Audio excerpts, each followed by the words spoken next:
set the low speed by turning it out until it picked up the highest idle, then went back in about a quarter turn for throttle response. This cylinder's fresh bore from Power Seal USA. Rich jetting, ported with a slight head cut and pump gas. The problem is it ran super clean first pass there, so as soon as I hit high gear and it was clean, I got out of it. We're going to go up another 2 sizes. You always want a fresh bore to be rich and breaking up a little till the piston loosens up.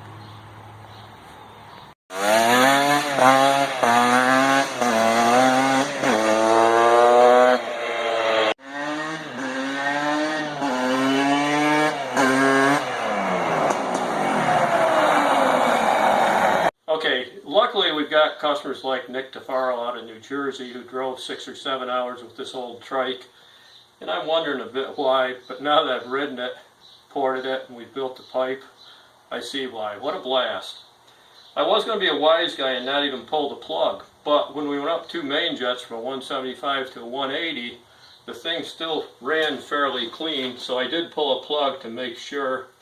We're just a hair dark, but with a new piston, we still could be in trouble, and here's why.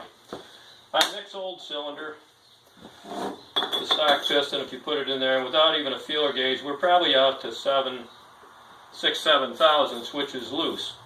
Now, Power Seal, who we've switched to, I believe they've got the best quality on replating or boring cylinders.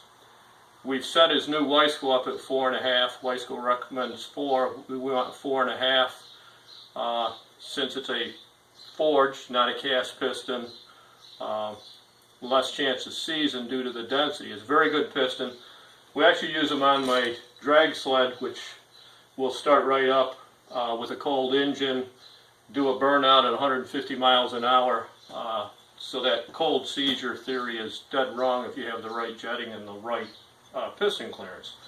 We run a little looser on the sled just because it's a quarter-mile sled. So back to the other deal to explain. If we had this cylinder of Nick's jetted perfect, then we bored it with the same jetting, jetted perfect, the piston would have heated to expand out to 5 thousandths. Now that we got Nick at 4.5, he would have seized it up tight.